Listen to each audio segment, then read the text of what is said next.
என்ன அன்போ பளிச்சுன்னு இருக்கீங்க, ஃபேஸில் ஒரு தேஜஸ் தெரியுது, என்ன விஷயம்? 2024 எலெக்ஷன்ஸோட ரிசல்ட் வந்திருக்குன்னு இதை பார்க்கும்போதே ரொம்ப ரொம்ப சந்தோஷமாக இருக்குது. ஏன்னா இதுக்கு முன்னாடிலாம் எலெக்ஷன்ஸ் பார்த்தா ஒன் சைடு எலெக்ஷன்ஸாக இருந்துச்சு ஒரு 10 வருஷமாக. இப்போ தான் இவர் இந்த கட்சிக்கு போவாரா, இவர் அந்த கட்சிக்கு போவாரா, ஆப்போசிஷன் ஸ்ட்ராங்காக இருக்காங்க. இதெல்லாம் பார்க்கும்போது ரொம்ப ரொம்ப சந்தோஷமாக இருக்குது.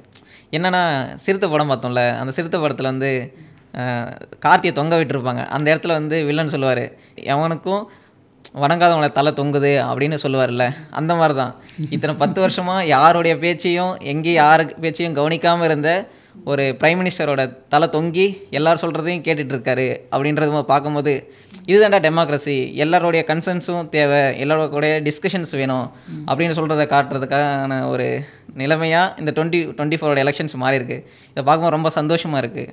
அதுதான் இந்த பிரகாசமா. சரி, எல்லா அரசியல்வாதியும் எலெக்ஷனில் ஜெயித்த உடனே எந்த மந்திரி பதவி கிடைக்கும், ஓகே, எந்த பதவியில் நிறைய பவர் இருக்கும், மக்களுக்கு எப்படி நல்லது பண்ணலாம் அப்படின்ட்டுலாம் யோசிப்பாங்கன்னு பார்த்தா, மக்களை கொஞ்சம் கூட சந்திக்காத, ஓகே, பார்த்த மூஞ்சியே திரும்பி திரும்பி பார்க்கக்கூடிய ஸ்பீக்கர் ரோலுக்கு தான் பயங்கர போட்டி, பயங்கர ஆர்வம் காட்டுறாங்க. அதுக்கு என்ன காரணம்? எப்பயுமே இப்போ எலெக்ஷன்ஸ் முடிஞ்சோடனே ஒரு பார்ட்டி வந்து சிங்கிள் லார்ஜஸ்ட்டாக இருந்துட்டாங்கன்னு வச்சுங்களேன், அந்த கட்சியிருந்து ஒருத்தர் ஸ்பீக்கரை எடுத்து போட்டு கிட்டத்தட்ட அவர் ஒரு பொம்மை சீட்டு மாதிரி உட்காந்துருவார். அங்கே வந்து பார்லிமெண்ட்டில் என்ன நடக்குதோ அதை எல்லோரும் நம்ம டிவியில் பார்ப்போம், லோக்சபா டிவியில் எல்லோரும் ஏதாவது ஒரு பில்லுனா யாரெல்லாம் சப்போர்ட் பண்ணுறீங்கன்னு சொன்னோன்னே எல்லோரும் கை தூக்கி ஹே அப்படி சொல்லுவாங்க. அந்த விஷயத்துலேருந்து இந்த மாதிரி ஒரு கோயிலேஷன் கவர்மெண்ட் ஃபார்ம் ஆகுது, சிங்கிள் மெஜாரிட்டியில் ஒரு கவர்மெண்ட் இல்லை அப்படின்னும் போது ஸ்பீக்கர் வந்து ஒரு ஹீரோவாக மாறிடுவார். ஏன்னா இப்போ வந்து நம்மளுடைய பிரைம் மினிஸ்டர் இருக்கார்ல, அவர் வந்து கிட்டத்தட்ட வந்து இப்போ வந்து ஒரு 240 சீட்ஸ் இருக்குது, அவங்களுக்கு ஒரு 30 சீட்ஸ் பக்கம் வந்து ஷார்ட்டேஜ் இருக்குது. இந்த ஷார்ட்டேஜை வந்து நோ கான்ஃபிடன்ஸ் மோஷனில் வந்து அங்கே வந்து நோ கான்ஃபிடன்ஸ் மோஷனோ இல்லைனா நான் தான் இந்த லோக்சபாவோட தலைவர் அப்படின்னு அவர் வந்து ப்ரூவ் பண்ணணும். அந்த ப்ரூவ் பண்ணுறதுக்கான எலெக்ஷன் யார் நடத்துவாங்கன்னா ஸ்பீக்கர் தான் நடத்துவார். ஓகே, அந்த இடத்துல என்னென்னா ஸ்பீக்கர் வந்து என்னென்ன ரோல் பண்ணுவார் அப்படின்றது இன்னும் முக்கியம். அது இல்லாமல் இப்போ கவர்மெண்ட் நிறைய பில் பாஸ் பண்ணுறாங்கல்ல, அந்த பில்லு வந்து கிட்டத்தட்ட ஒரு மணி பில்லா இல்லை ஃபினான்ஷியல் பில்லா இல்லை கான்ஸ்டியூஷன் அமெண்ட்மெண்ட் பில்லா அப்படின்னு ஒவ்வொரு பில்லையும் முடிவு பண்ணுறாங்கல்ல, அந்த பவர் கிட்டத்தட்ட எல்லாமே ஸ்பீக்கர் ரோல் தான். அதை வந்து யாரும் கோர்ட்டில் கூட கொஷின் பண்ண முடியாது. அதுக்கடுத்து இன்னும் ஒரு முக்கியமான ரோல் என்னென்னா, நம்ம வந்து இப்போ பிஜேபி ஆட்சியில் நம்ம அதிகமாக பார்த்து வந்து குதிரை பேரன்னு சொல்கிறாங்கல்ல, அந்த மாதிரி எம்எல்ஏஸ் அப்படியே கூண்டோட விலைக்கு வாங்குறது, அப்புறமா கட்சி விட்டு கட்சி தவறுது, இந்த மாதிரி விஷயம்லாம் நடக்கும்போது ஸ்பீக்கர் தான் அந்த இடத்துல முடிவு பண்ணுவார். இப்போ வந்து ஒரு இடத்துல எலெக்ஷன் நடக்குது, அந்த இடத்துல ஏதாவது எம்எல்ஏ வந்து கட்சி விட்டு மாறி போயிட்டாங்கன்னா அவரை டிஸ்குவாலிஃபை பண்ணலாமா, வேக்கன்சியில் போடலாமா அப்படின்றத வந்து ஸ்பீக்கர் தான் முடிவு பண்ணுவார். அதனால தான் ஸ்பீக்கர் வந்து கிட்டத்தட்ட ஒரு மாஸ் ஹீரோவாக மாறிட்டார். எல்லாரும் ஸ்பீக்கர் பின்னாடி ஓடிட்டுருக்காங்க. நீங்கள் சொல்கிறத பார்த்தா நம்ம எல்லார் குடுமையும் மோடி அவர்கள் கையில் இருக்குது, ஆனால் மோடியோட குடுமி வந்து ஸ்பீக்கர் கையில் இருக்கும் போல் இருக்கு. ஆமாம், ஏன்னா வச்சிங்களேன், இப்போ வந்து ஒரு சுச்சுவேஷன் வந்துச்சுன்னா வச்சிங்களேன், இப்போ வந்து மோடி வந்து பிரைம் மினிஸ்டராக ஃபஸ்ட் டைம் வந்து தன்னுடைய மெஜாரிட்டியை ப்ரூவ் பண்ணி உட்காந்துட்ருக்காரு. அடுத்த நாள் ஏதோ சந்திரபாபு நாயுடு தான் ஸ்பீக்கர் வரதுக்கான நிறைய சான்சஸ் இருக்குது. இப்போ சந்திரபாபு நாயுடோட ஆள் வந்து ஸ்பீக்கராக இருக்காருன்னு வச்சுங்க, இங்கே வந்து ஏதோ ஒரு சின்ன சில்மிஷம் பண்ணுறாங்க, ஏதோ ஒரு பிரச்சனை உள்ளுக்குள்ளே நடக்குதுன்னு வச்சுங்க, உடனே ஸ்பீக்கர் வந்து இந்தியா கூட்டணிக்கு ஃபோன் பண்ணி, சார் நாளைக்கு வந்து ஒரு நோ கான்ஃபிடன்ஸ் மோஷன் போடுவோம் அப்படின்னு சொல்லிட்டு பேசிவிட்டு இவங்க நாளைக்கு நோ கான்ஃபிடன்ஸ் மோஷன் அனௌன்ஸ் பண்ணால் கூட பிரைம் மினிஸ்டருக்கு தெரியாது. ஏன்னா அவருடைய கட்சியில் கண்ட்ரோல் இருக்க மாட்டாங்களா பிரைம் மினிஸ்டரு.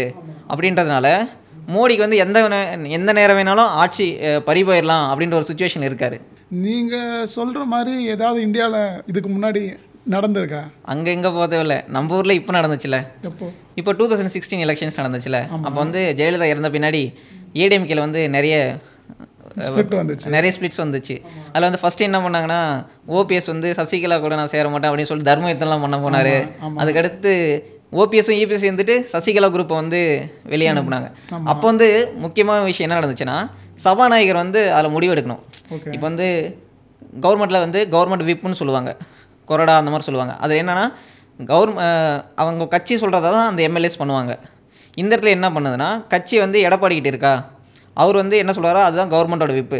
அதை எதிர்த்து யார் ஓட்டு போகிறாங்களோ அவங்க வந்து டிஸ்குவாலிஃபை பண்ணிடுவாங்க.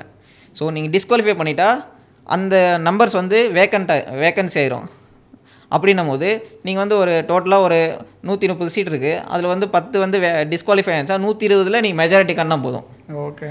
அதனால் என்ன பண்ணால் அவங்கள டிஸ்குவாலிஃபை பண்ணணுமா, வேக்கன்சியில் போகணுமா, ஆப்சென்ட்டில் போடணுமா, இந்த கவர்மெண்ட்டை வந்து ரன் பண்ண வைக்கிறோமா அப்படின்ற எல்லா முடிவுமே யார் எடுப்பாங்கன்னா ஸ்பீக்கர் எடுப்பாங்க. அதனால தான் இந்த ஸ்பீக்கர் போஸ்ட் வந்து ரொம்ப ரொம்ப முக்கியமாக தெரியுது. எக்ஸாம்பிளுக்கு வந்து இப்போ வந்து கோர்ட்டுக்கெலாம் போவாங்க இல்லையா, கோர்ட்டுக்கு போகிறதுக்கு முன்னாடி இதோட பவர் யார்கிட்ட இருக்குன்னா ஸ்பீக்கர்கிட்ட இருக்கும்.